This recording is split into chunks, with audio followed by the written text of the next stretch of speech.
Hello and welcome to this week's episode of the Edges and Sledges Cricket Podcast. I'm your host Ashwin. For the first time in a while, we have a full house. I think this may be the first time in the post World Cup era that we live in. Varun, how are you doing, man? It's strange that we're all together, but really there hasn't been that much happening in the world of cricket. My sporting life has been filled with things I never thought I'd watch, like artistic swimming and fencing, and of course wrestling, archery, etc. How are you doing, man? And not to forget breakdancing, if I've been seeing Break Instagram correctly, dancing. that I think the whole world is confused as to how Virat Kohli hasn't got a chance to participate in the Olympics, but breakdancers are winning gold medals. We may But have found the one sport Australia is not that good at. And I don't know and if you guys have seen these clips doing the rounds of the 36-year-old yes, who is phenomenal. It I is just saw some crazy. of those. Anyway, No, but I'm doing good, man. So the last I was on the podcast, I was actually looking for tickets for that match in Sri Lanka. So if anyone was interested, I actually did go and watch that for a few hours. And yeah, man, I just want to say I was in Sri Lanka. The people were just wonderful. Everyone I spoke to was kind of into cricket, and that was a nice, a nice feeling to be traveling to a country where everyone knows about the sport, everyone's into the sport. It's still the main game, and surprisingly, it was at the back of the T20s, and everyone was kind of, just being how nice Sri Lankans are. Everyone was kind of apologetic about their team, and I was just like, no, no, don't say that. Don't worry about it. You guys have been good in the past, and I'm sure you'll do well in the future. And on my high horse of having won a T20 World Cup, and with Gambhir and Kohli and Rohit back, and then this disaster kind of unravels. It's just we've tied the first game. I know you guys have spoken about that. We lost the second game, and then we've been thrashed in the third game. We lost by 110 runs. We'll get into that. But it is just not something that I want to be saying when I'm going back to Sri Lanka anytime soon. Because I very, very happily took all the credit and praise for being the number one side in the world. yeah, DJ, we've had a lot of these kind of episodes where we post World Cups or big tournaments, etc., where we're frustrated. What is it going to take, etc. And somehow in the last 6 weeks now, we've had a jubilant post World Cup episode. But I don't remember the last time we had a bilateral that we didn't win. Like I'm sure that exists. I'm sure there are specifics, but by and large, we win these bilateral series. The three of us joke about how it's irrelevant in the grand scheme until we can win a World Cup, and then we move on. I don't think I was prepared for winning the World Cup and then losing a meaningless bilateral in Sri Lanka. Is that a fair assessment of the situation? Yeah, probably is. I mean, Paytm stopped sponsoring these things, so maybe we have lost interest in it. But I think all of us would trade a bunch of ICC trophies for a bunch of Paytm or Mastercard trophies or whatever they are these days, right? I don't know what branding Clearly, they those carry. sponsorship dollars are working well. If you can do, I Yeah, can't even remember. clearly. But before this, we were just chatting, and of course, India have lost to Sri Lanka an ODI series. They lost in ODI after 3 years, but they've lost an ODI series after 1997. And to put that into context, Varun and I and you, Ashwin, we never met. I I met mean, Varun Varun in and I had Yeah, never. 1998. yeah. Yeah, but the three of us had never met. Varun and I That's only just a joined school bad. in Is it? 1998. That's just a bad joke for anyone listeners who don't know. Varun and I are brothers, so we've known each other our whole life. But Yeah, anyway, so we met in Yeah. 1998. India lost the series in 1997. So this is how far back this goes, that this domination of the Indian cricket team goes over Sri Lanka, whether it's at home or away. And yeah, I mean, everybody was hoping that Gambhir would bring more ICC trophies. That hope is still alive. But we won the World Cup after 28 years when Gambhir scored 97 and Dhoni scored 91. Of course, got the Dhoni reference in. And we've now lost to Sri Lanka after 27 years under Gambhir's coach. So, that interesting entire times. segment was DJ buying time to do 2024 minus 1997 to figure out how many years it's been. Anyway, Varun, 1997. I mean, 1997 is 1996 was seats burning in stadiums and semi World Cup semi final, and like it feels like a completely different era. we all predicted, and I can't remember if you did or not, but everyone predicted some version of 3-0, and I said 2-1, India will win, and you guys were like, what do you mean we're going to lose some match, and how is that possible, etc. Nobody saw on the cards losing 2-0. Before we get into the specifics of the game, if you're Gambhir, you've walked off a pretty cool kind of T20 start of your career in partnership with Sky, and now this. If you're Gambhir and or Rohit, what are you feeling? What do you do? Do you just kind of put it aside, saying it's a freak chance? It was one series, or how seriously do you take it? Knowing, by the way, at the moment India is not scheduled to play any more 50 over cricket this calendar year, with the Champions Trophy around the corner. So, yeah, how do you react if you're Gambhir? Yeah, so firstly, just talking about 97, that was peak Sri Lanka. That was like Jayasuriya and Little Yeah, Kalu, yeah. right? Like that was Ranatunga and that was Bas, peak Sri Murali, Lanka yeah. coming World off a world champions at that World point, Cup right? win. Yeah. Exactly. But yeah, coming to what happened, I don't know, man. Like even when I was in the stadium watching India bowl and then following the two games that followed, it it just felt like they had not played an ODI in very long. That's the genuine feeling I got. They were just kind of going through the motion, getting through the overs, and it just, to me as I watched them, it just felt like it was very long. The strategies were not necessarily in place. They definitely thought they had the upper hand and that they would run through the Sri Lankan lineup, and Sri Lanka just stuck in there. And that's what often happens in these games, that if you just hold your wickets, you will get runs in the end. So they just did that. It's just that my I don't know if DJ and you have a different view. My reading of the situation was that just that they had not played an ODI in a very long time, and they were just not in that mindset or mind space to come out there and play this 100 over game. That's the way I saw it. That's interesting. DJ, let me ask you a quick hypothetical. If it was this exact same type of series, exact same setup on spinning wickets where spinners outdid us, if Jasprit Bumrah was playing, do you think the result would have been different? Knowing that really the pitch doesn't matter to his ability to show. I'd say we would have probably won the first and the second, and then the third wouldn't have mattered as much. We got thrashed in the third, but the Yeah. first and second, I think Bumrah, because we had Sri Lanka on the ropes in the second one as well, and then they kind of revived with the lower order, and that's where the genius of Bumrah comes in, right? Like, yes, you rely on him to take the wickets when you need a breakthrough, but he just comes and kind of cleans up the tail, so that can't be underrated. We must not forget, guys, that this was spinning tracks and Sri Lanka won the toss and batted first in each of the games, right? And that's a huge advantage in those conditions. Um, some things to think about for the Indian team, but there won't be any panic, so to speak. I mean, they've got a big break coming up, so and only three ODIs before the Chance Trophy start. But back to your original question, Bumrah is a once in a lifetime bowler. He's a Yeah. change maker, man, and he would have made a huge difference. We would have won the series 2-0. He would have rested everybody in the third game, and Yeah. it wouldn't have mattered if it was 2-1, right? Yeah, Varun, I guess what I was getting at is not so much specifically Bumrah, but it's you look at the batting order and say this is who we probably want to play almost in the Champs Trophy, right? Rohit, Gill, Virat, Rishabh slash Rahul, Iyer, and then Akshar, and then Ryan, and that a little bit of fluidity or volatility there. So it was really the bowlers that may change for the Champs Trophy. To DJ's point, probably not going to be a panic. I'll go through the match in a second, but do you see them? Is there even enough time to try and change anything with the batting order with three ODIs before the Champs Trophy start, or do we start getting into this conflating Test and T20 form with ODI selection, which was kind of the point you were saying is we didn't really look ready for ODIs. And is this just a bunch of guys who've mostly played T20s and are gearing up for tests that are now like, oh yeah, we got to also play this 100 over format? No, so it's interesting because I think this is pretty much the lineup. It's the lineup that 10 months ago won 10 out of 11 games at the ODI World Cup. It's the lineup that hasn't played much cricket, but I still think for a 50 over game, this is a premier batting lineup, I would say, genuinely. I think where I lost it a little bit with Gambhir is just the the the number of all rounders seem to be a lot higher between Akshar, Shivam Dubey, Washington Sundar, and Riyan Parag. So that's my only uncertainty or unknown, because when you get Bumrah back, when you get Shami back, I'm just not 100% sure how that will play out. But let's not get too far ahead in Champions Trophy. Let's just talk about the batting, which you said. I think this is it. The only name that is missing in this, which should not be there, is Sky.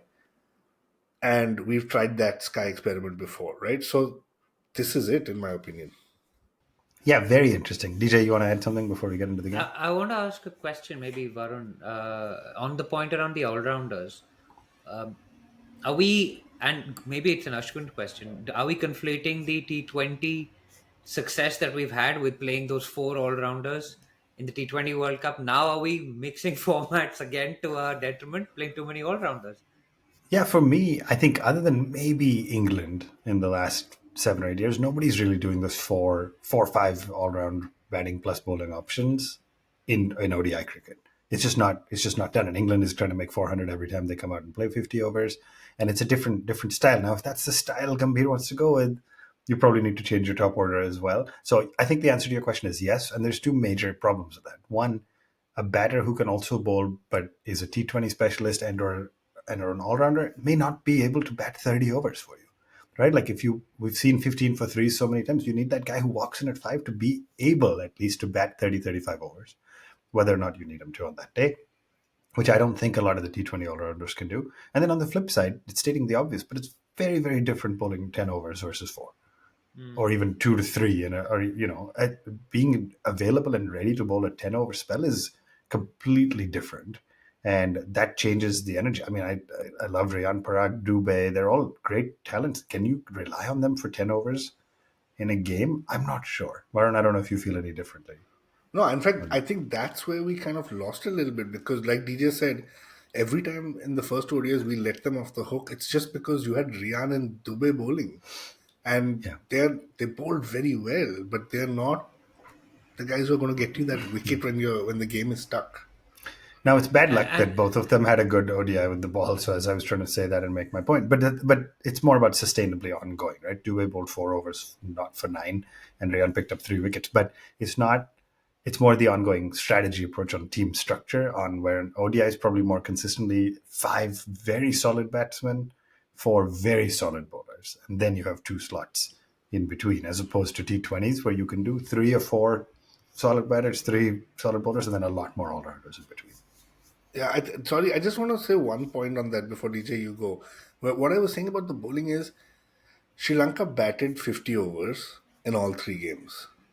So yes, you can say Rian picked up three, and yes, you can say Dubey picked up one or two, but they batted 50 overs in all three games, which is rare. And India didn't bat 50 overs in any of the three games. yeah. And their Well part-time said. Yeah. spinners did pretty well. Rian Parag, I think, played one game. He did himself no harm. Picked up three. In Yeah. fact, he got the breakthroughs in that third Yep. uh, Yeah. ODI. Vishka at 96. Yeah, but Yeah. he does remind me, and Varun, forgive me, but he does remind me with the ball in ODIs as more of a Keja type bowler, if you know what I mean.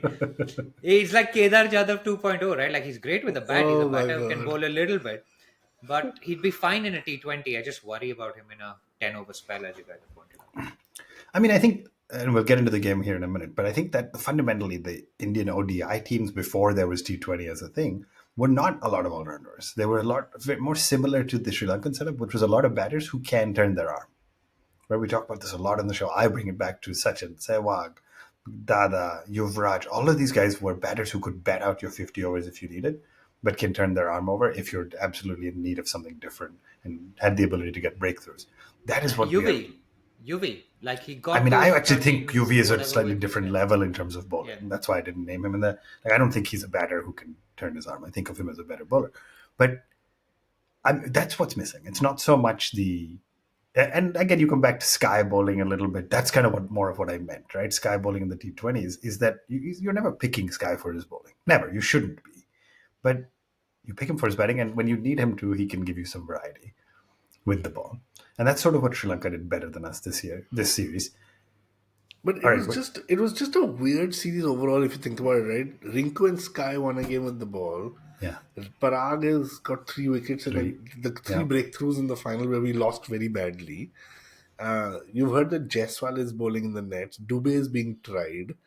It just it feels like there's a new coach. Like that's what it feels like that. I think broadly my take on it, and I don't hate it, is like in the corporate world, where you and I live this, DJ, to an extent. Like when you're brainstorming for new ideas and stuff, you sort of diverge before you converge. Right? You're like, let's start really wide and then figure out where we're going. And maybe that's just what Gambhir is doing. Is maybe he said, I don't exactly know what I want to do with the setup. I want to use this series, which is sort of meaningless in the grand scheme, to try whatever, try a lot of different things in the nets, on the field. And now I'll start honing in on figuring out what my Yeah. strategy And I is. like this beta testing, right? Like we are so obsessed as a nation with winning. You must win everything, every game, every series, win, win, win, win.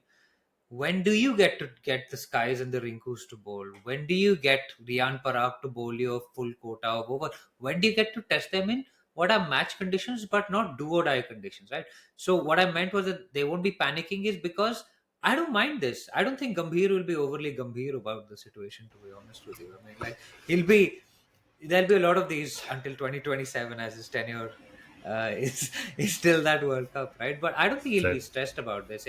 It's embarrassing, but I don't think it's necessarily fatal to the Indian cause. I mean, I don't have a better line than Gambhir being Gambhir. But so why don't we take a very, very quick break? We'll come back and actually get into the specifics of the game and then talk about what it means in the lead up to the Champions Trophy. We're going to take a quick break. Don't go anywhere. Welcome back to the Edges and Sledges Cricket Podcast. If you are on YouTube, hit that like button, hit that subscribe button.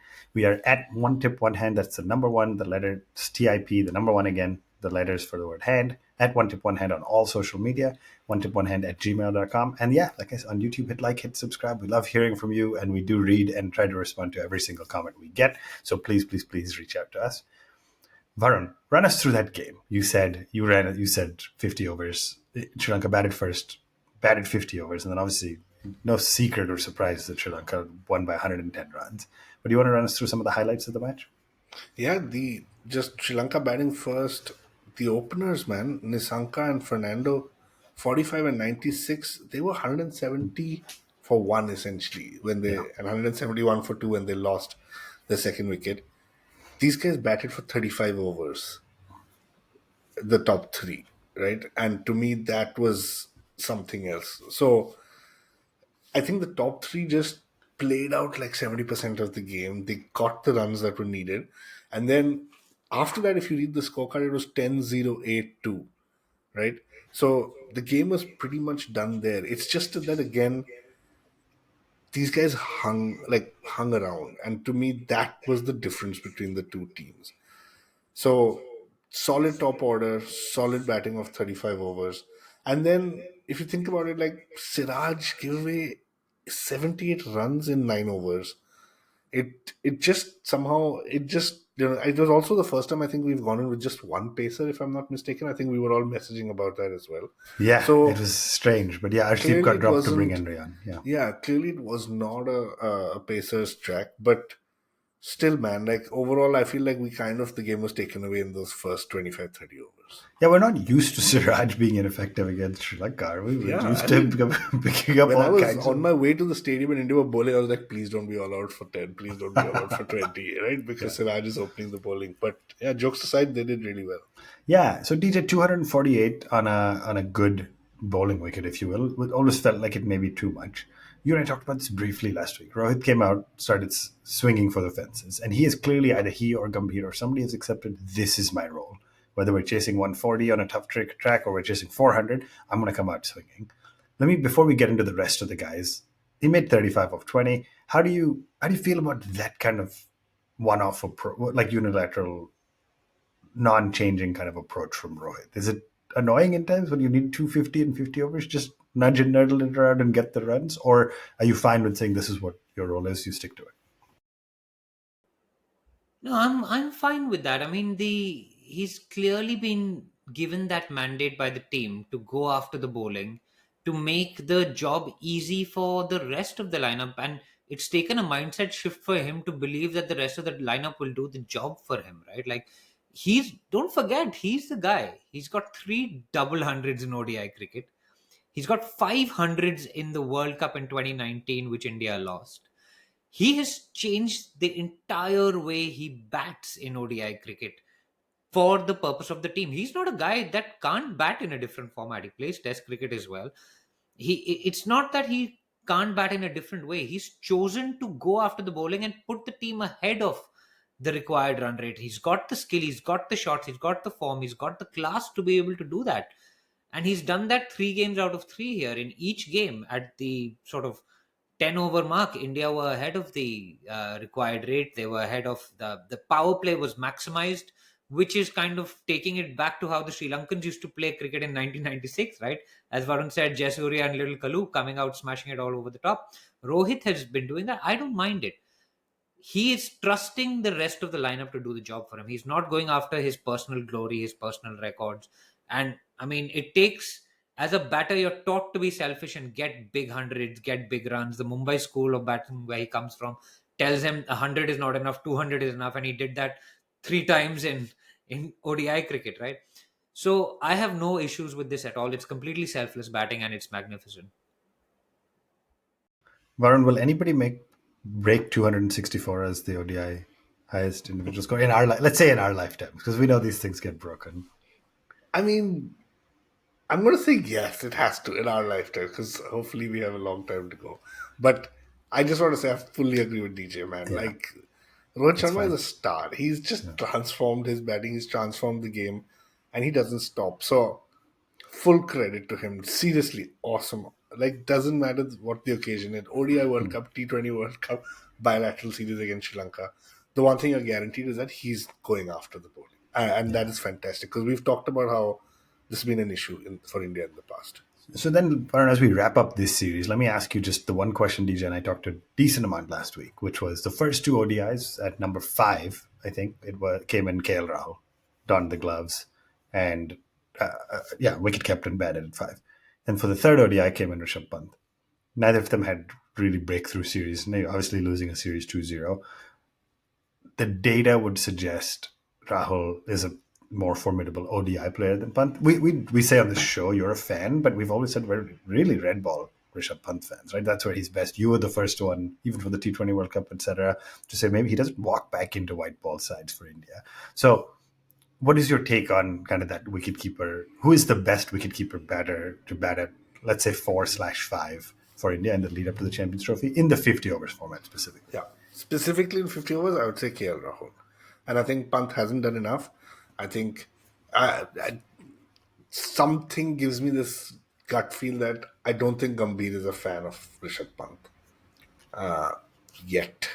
Let me put it that way. I just don't think he's a fan of in 50 over format. So that's why you saw KL was the first choice. I think again in a 50 over format, if you take away that World Cup final, KL has actually done very well. And I just think that with 3 games to go before the Champions Trophy, he should be the number 1 pick. So I Samson can see is DJ, out of the DJ picture for doesn't you? agree. Samson has done something wrong in his life because Just he's in the blue. only Just in guy blue. who's been dropped by every captain in the last 20 years or something. But However long he's been justifiably. playing. But justifiably in India colours, never in any other outfits. But in India colours, for some reason, he I can't mean, get it together. he just can't get it together. Yeah. He's been dropped by every captain. He's the only guy who's got a golden duck under every captain, I believe. So there's just something wrong. But I think DJ may not be 100% agreeing with me on the Pant piece. Yeah, I can quickly address. I mean, we got a little bit of feedback last week as well on me saying that the debate for me isn't a Pant versus KL debate at all. It's a Pant is the best wicketkeeper batter India have across all 3 formats, and that is actually my firm belief. Like, he's played the World Cup in 2019 as a younger man. He's done the job. He's gone on test tours of England. He's got 100 in those conditions. We're planning for the Champions Trophy, right? KL, yes, he's kept in Indian conditions throughout a World Cup. He did a good job. He scored runs. The debate for me isn't KL versus Pant. The debate is KL versus Iyer, and that is the correct debate for me because KL is not a he's a batter who can keep. He's not a genius like Pant is basically a genius, and he's come along, right? Like, if he'd not had that accident, he'd done amazing things. You would probably start thinking of him as, is he going down the Gilchrist kind of Is he on the way to being on that level of wicket keeping batter? KL is not ever going to be that, but he's a great batter. I don't disagree with that. I think KL should be playing ODI cricket, but his competition is not Pant, who had a very bad third ODI, by the way. But his competition is actually Iyer, and I that's what mean, my view is. Yeah, especially not playing in India or in spinning conditions. Yeah. I don't know. I'm just quickly trying to pull up on stats. In ODI is 106 strike rate at 33 average. In T20, 127 strike rate at 23 average. I get what you're saying. He's the better keeper, but I don't necessarily think it's. I don't think there's a spot for just a wicket keeper anymore. And I think Iyer proved himself in the ODI format.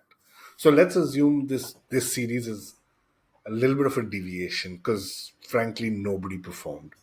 But I think you raised a very good point. I'm not sure with three ODIs left will everyone see it that way. Yeah, but the challenge for an Iyer will be what you'll have in your mind is the Australia tour of India's tour of Australia. You'll have the T20 stuff where KL is not in the mix, neither is Iyer in the mix, and Pant is going to be front of mind. If Yeah, he stays fit, and it goes to the conflating formats point that Ashwin was saying, yeah, right? If Pant keeps scoring runs and stays fit, he'll be front of mind by next year. yeah. No, that's fair. Absolutely. All right. So as we wrap up this series, one of the things that was interesting, but I want to run you through this. The Champions Trophy starts February 19th, I think it is. And I was looking. The day of recording this is August 11th. The series has been over for a few days. I cannot remember the last time there was 6 weeks of Indian men's cricket not doing anything. And by the way, part of why this series was a little more quiet or less excitement is because it overlapped with the Olympics. In 4 years in LA, there will not be a separate bilateral series happening for India during the 2028 Olympics because cricket will be making its debut at the Olympics. Let me start by saying how great is that? Like we should all try to go. Of course, I live in the US, so it's easier for me, but we should all try to be there, right? Yeah, we should, man. We should make it a thing. Like first time in the Olympics. I'm quite excited. I'm just very sad that Virat Kohli won't be there playing the game, No, but he'll he'll be be there there. as an ambassador of I the think he'll sport be there. He'll be to there. spread the game in the No, US. I can actually see a world where Virat Kohli stays on till the 2028 World Cup because, Dude, he's already I mean, retired from having all the T20s. trophies plus a gold medal would be Gold like the medal. Djokovic Golden Jovi. Slam, right? But didn't he Maybe he already makes a retire from comeback. T20? Maybe he makes a comeback for this. He has to unretire. But so anyway, 6 weeks off because then we go to September. You have two tests and three T20s against Bangladesh. Then 3 day break. Then three tests and five T20s or four T20s against three tests against New Zealand, 2 day break. Four T20s against South Africa, in South Africa, 6 day break.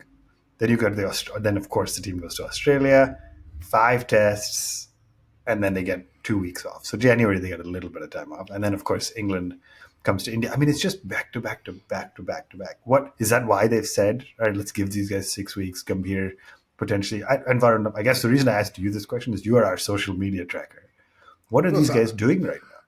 I think they're giving us the break because I am enjoying getting 8 hours of sleep for the first time since March 21st or March 22nd. So I think they've been generous to us and said, rest up, guys, because from now till next year, May, yeah, or from 6 weeks from now to next year, May, you ain't going to get any sleep. So I am very grateful to the BCCI. I think that's fair. DJ, he dodged my question because he hasn't been paying enough attention because he's been sleeping. Do you know what these guys are up to now post Sri Lanka? I guess everybody's home. Are there academies? Is there training? What's going on? I don't know. They must all be coming to London, right? Or going somewhere in Europe because that seems to be where most people end up spending the summer. At least the summer's actually arrived in London now. It's not raining and wet anymore. So it seems like they're probably just getting some family time. They had a little bit of a break after the T20 World Cup, but the hamster wheel of cricket, Indian cricket, is insane, man. So it's quite nice to actually give these guys. There's no real off season as such, but if there ever was to be an off season, because the Indian players don't think that the 100 is worth bothering about. To be fair, it probably isn't.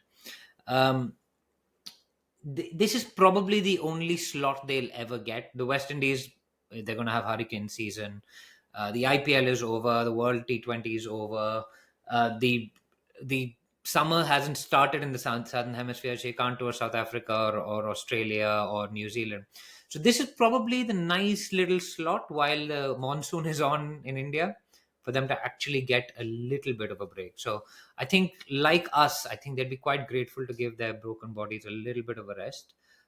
It would have been nicer to have signed off with a win in Sri Lanka, but hey, I mean, good for that island nation, man. Like I think the women did well, beating India in the Asia Cup final, and so now the men have followed up with a ODI victory, first one in 17 years. Finally, did the math, Ashwin.